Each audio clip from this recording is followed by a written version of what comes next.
Hello everyone, and welcome back to another episode here on the Hermitcraft Mesa-fied server, and I got some great news right now. I'm in a happy mood because we got our first ever Hermitron points. Check them out right there.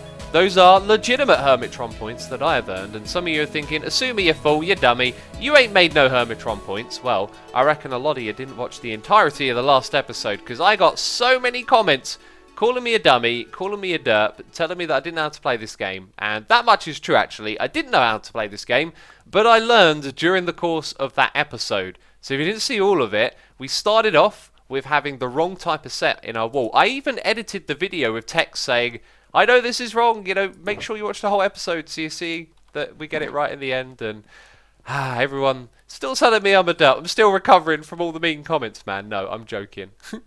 Anyway, we started off with the wrong set. We got the right set, and now we've earned ourselves 5 points. And I'm sure the other hermits have probably earned a lot more than us, but I'm still happy because, hey man, we've made 5 points. That's pretty spectacular. But in today's episode, we're not going to be playing Hermitron. If I happen to see a booster pack while I fly around the server here for a little bit, I'll be happy to crank it open. But we got some bigger business to do. Today, we are undertaking another project in the Octavoid that involves our Enderchest and involves shulker boxes. And it is going to be a pretty interesting one.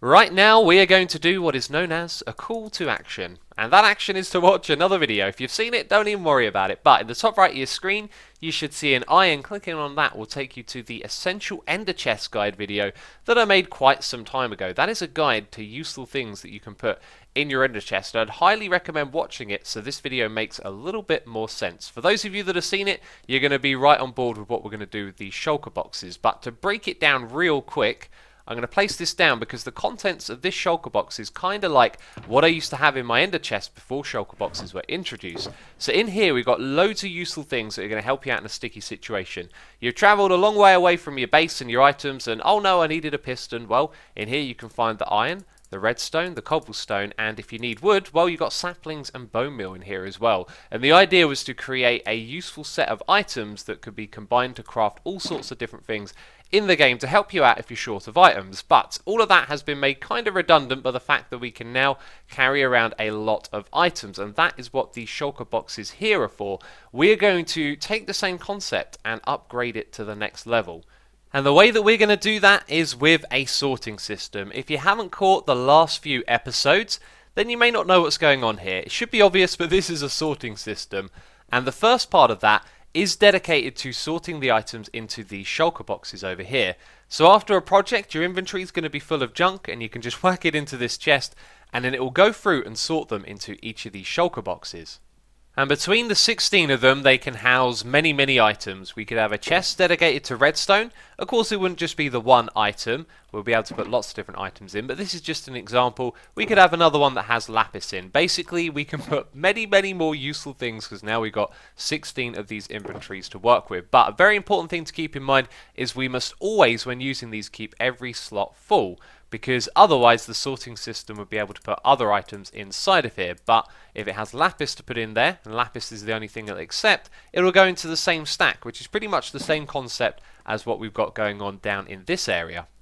Now these shulker boxes are not going to be permanently situated in this area. That's why we got this button on the wall, so we can activate that redstone magic and go and pick all of them up. And of course they will reside in our ender chest. But if we take a look at the ones that are already in our ender chest, we got some lessons to learn here, because what we're going to do, I think, is give each of these like a number code. Like maybe we number them 0 to 16, or we could use letters, as we want to be able to easily organize them and pick out the ones that we know. So I started off by giving them names like wall, and then adding some symbols to them as well. And I think we want to work along those lines to make each of these shulker boxes nice and distinguishable. The way we shall do that is with number coding. So I mentioned this earlier. We'll put in a number. This is number 16. All the other ones are coded as well.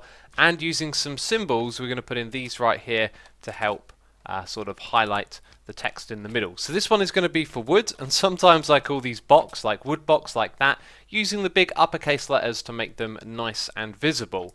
And I actually recorded myself doing a whole bunch of sorting here and talking about what I was doing to find out that it didn't work, and that's always kind of confusing, because when you explain stuff when you're recording a video, it then makes sense to you, and then if you have to go back and explain things again, you feel like you've already put that out there. So I can't help but feel I might miss something here, but check it out. We got the bone chest. It's the first chest in the series, and as you can see, loads of blocks related to bone meal. We got a stone box, we got a brick box, loads of building blocks, and again, not trying to use that one too much. Over here we have the dirt chest, which sort of sounded a bit different, even though it's not a chest. So many useful things, and they're all kind of grouped together here as well. Like there's grass in there, and yes, it's not technically dirt. We got a chest for leaves, or a shulker box for leaves. We got one called greenery, full of plants and stuff, which will be real cool. And remember, like when you come back from a project and you got loads of stuff on you, it all gets sorted through this first. So these will always, hopefully, be full. We got a chest dedicated to light sources. Then down here we have dyes, we've got wall box, so just expanding ever so much on what we've kind of been doing already. This one I haven't got around to yet, and I've done the redstone one over here as well, that's looking pretty cool. And the next one we're going to do is the wood box, but at this point I've just realised I've kind of made a little bit of a mistake, and it's something I'm not going to go back on now. But if you guys are thinking of doing something like this, it's probably not best to actually go for like one colour for each different box, but better yet to colour code them to what they're related to. So red for redstone. I'm sure there's something here that could have a better colour. Maybe light sources could be white. I mean, greenery's green, but then do you know what else would be good when it's green? Putting your slimes into there. So I think you should actually do it with colours that are relevant to it. But also, if you don't use all of the colours, and you use those other colours you haven't used for your project boxes, then they're very easily distinguishable from one another. You wouldn't even have to go and hover over them to know, oh, these orange ones, you know, we never used any of those, so those are our project chests. But anyway, I'm going to just stick with this. And finally, we are done. I've spent some time here, I really have, going around looking at the other chests, thinking about other things we could take with us. There are a few things that I've left out, like glass. Now that I say it, actually I really should at least have some basic glass, right? But not all of the coloured stuff, and this is an interesting learning experience. Already I feel like if I were to do this again, I would do it differently, especially with the colour coding. So this box right here has even more useful things. I was thinking the sugarcane should probably be in one of the greenery chests, but we can put it in there for now. What other ones hadn't I shown you? There's some clays.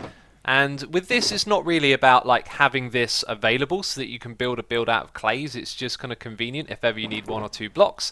You got them there. These items, when you take them out, you have to make sure you put another one back in there because it could break the sorting system. So that's like an exception to the rule. And then we got wood box 2 because I couldn't fit it all into the original wood box, and those are separated by the redstone one. So that is our sorting system done. The next step for us is to take all of these things and go and put them into our ender chest. We almost picked all of them up, but we missed one. They sort of stayed in order a tiny bit, it kind of looks like. And putting them into here, start with that one. Yeah, because they're numbered, we can always keep them in order. That's actually a really big point, because every time we look into this chest we're going to see them in the same order. And actually I think what I'm going to do is make it so they're like they appear on the wall, which might sound a little bit strange, but we're just trying to drill it into our head, the layout of all these blocks. So I'm actually going to put that one there, and then we continue with 9, 15 and 16, and there you go. It's all done, and we got room for loads of other projects as well. And I was supposed to put glass in one of these chests, but I forgot about that. This, my friends, is what's so amazing about this shulker box system. We can just plop it down anywhere we like, and we got access to everything that we need, which is just fantastic. In fact, I can put some of these things away now because I'm done working on this area over here. So we left last episode with me asking for some feedback from all of you, and I appreciate your ideas and suggestions, but I had a chat with my buddy Scar, and he came over here and looked at the area and gave up such a wonderful idea. He said something that might make it feel a little bit more complete and natural is to have some veins, like ore veins that you find in the world. So I decided with this mushroom block, since it's quite distinctive, to put them in veins. So now you'll see that they're in groups that sort of spread across the land a little bit. And I really did feel like that brought some sort of cohesion to this. But I also moulded these into little bushes. So the spruce leaves often have lights underneath them, but they're kind of moulded into bushes. And for me, that area now works. It does kind of look like it could do with one more thing in it, but it means that we've done the front of the hungry hermits. And as I was saying that, all I could think of in my mind was hungry hippos. And I was like, no, Suma, what's the other word? What's the other word?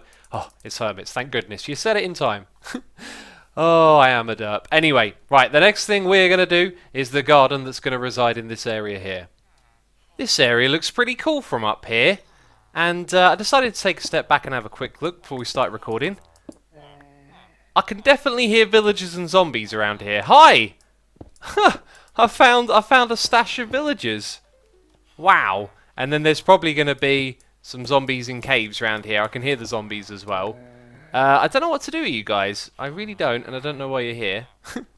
Let's go check out this area, because I've laid down the foundations for our garden, and moving forward things are going to be pretty simple. I tried some really colourful stuff with red stained terracotta, and gotta say, it was a bit much, so I decided to simplify it, go with some bricks and the grass path block leading around to the entrance over there. So, can I remember what chest is what? I am slowly starting to memorise these. We've got the bricks, then we've got stone, got our useful box. What was brown? Brown wasn't wood. Dirt chest. Oh, we actually need dirt. That's brilliant. And then green over here will have flowers. So I think in the middle what we're going to do is dig away this central bit right here. As you can see, it's just a big old drop below.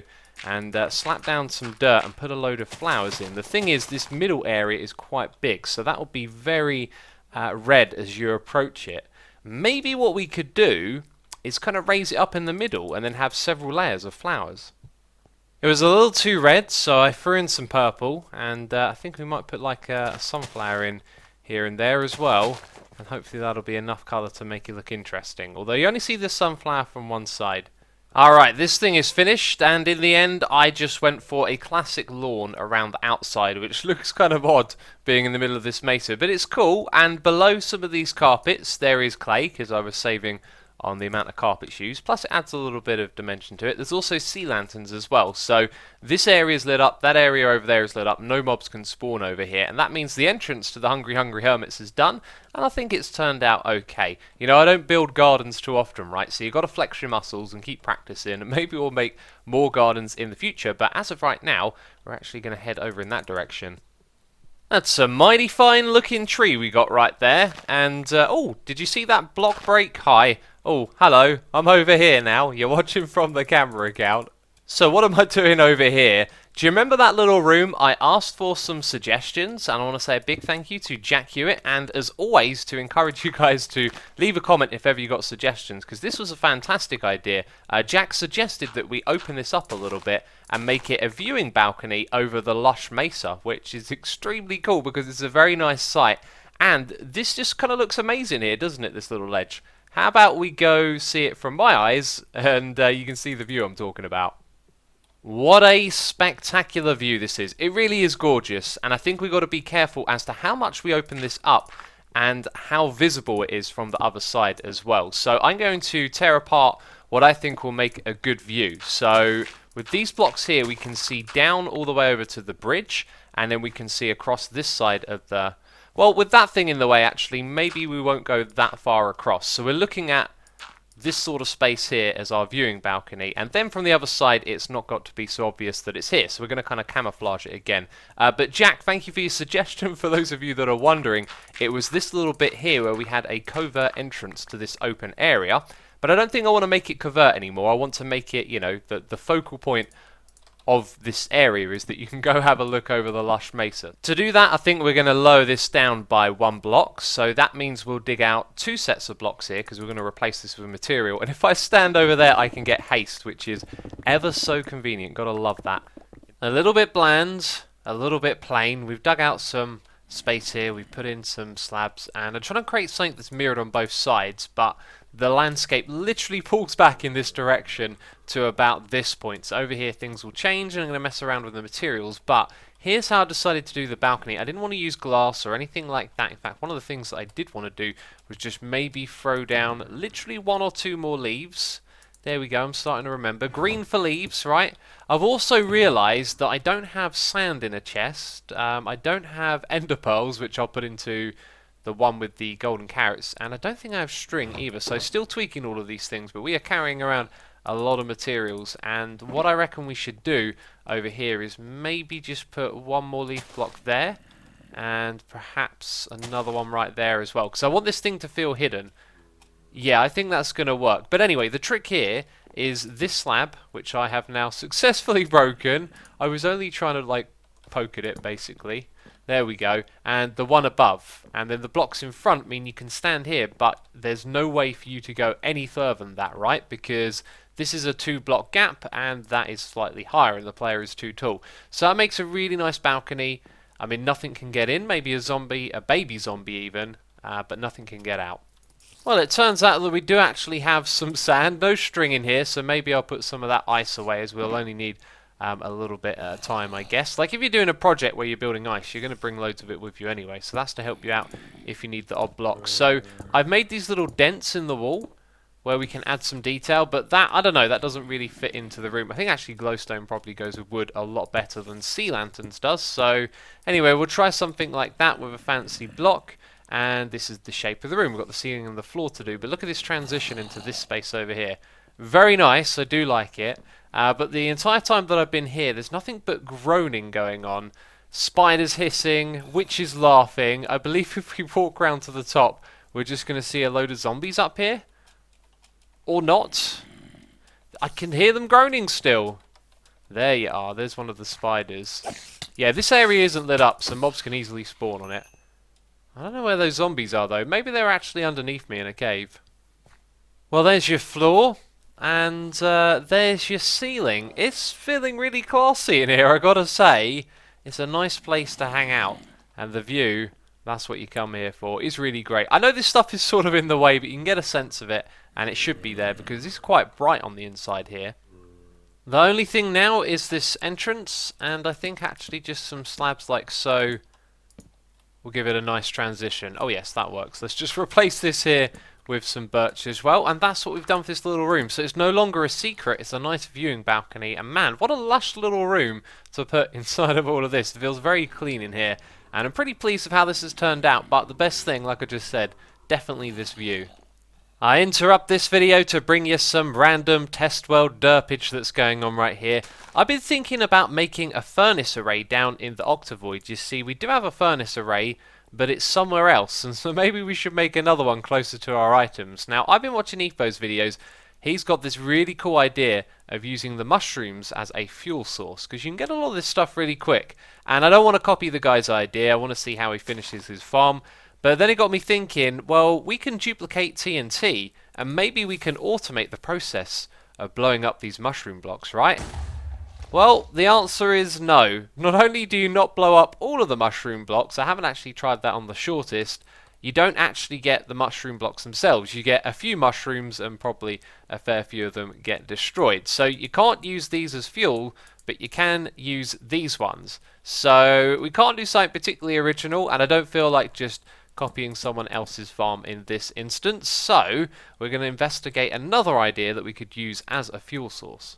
You know, we got a lot of blaze rods. I've got more than just what's in that chest, and we have a blaze farm that needs fixing, but that's not what I was thinking about. I was thinking about lava, actually. This is something we've done in the past. I've done much more elaborate versions of what I've got in mind, but with another portal over on this side, we can have our furnace array behind it.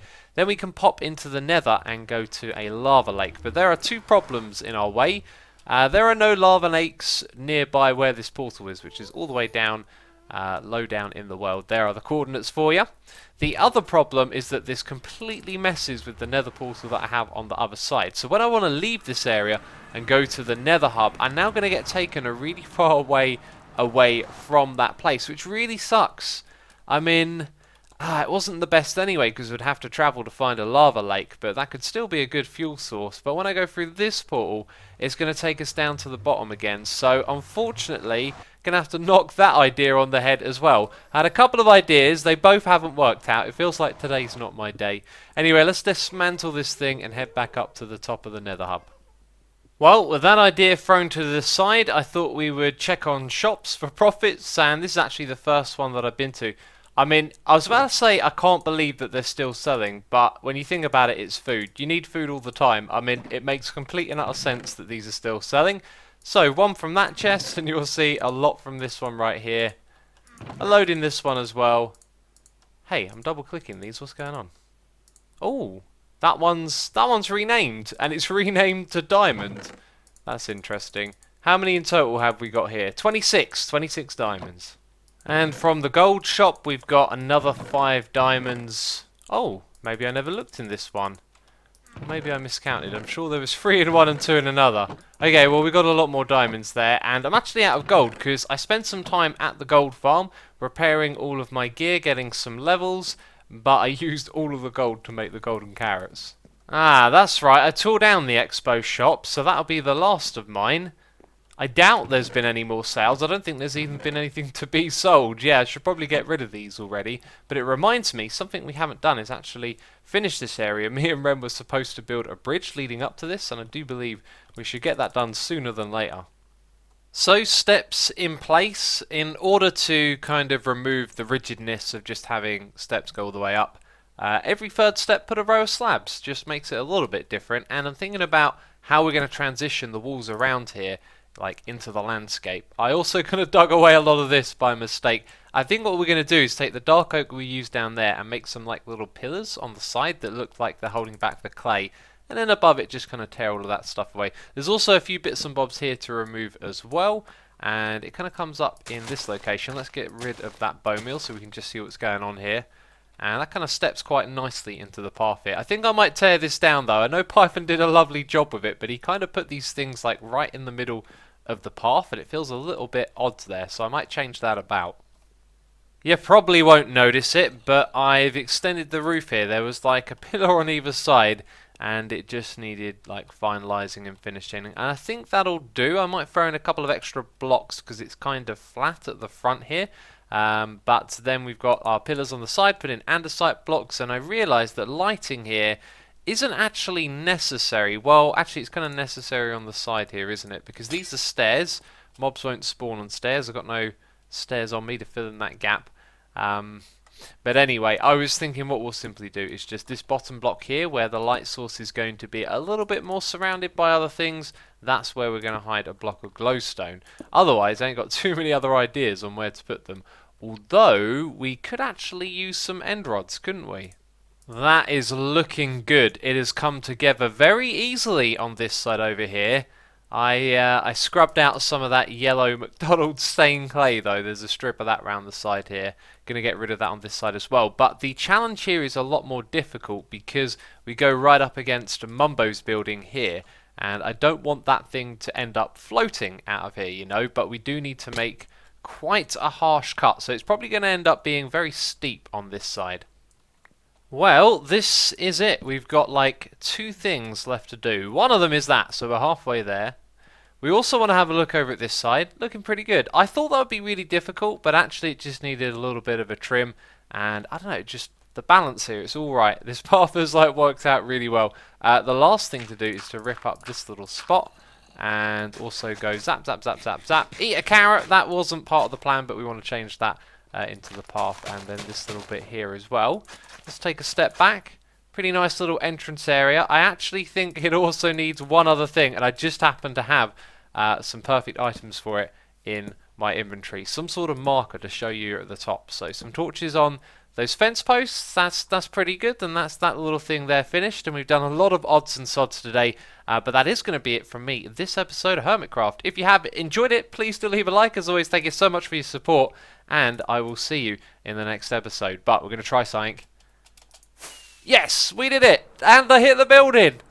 Amazing. See you in the next one, peeps. Bye-bye.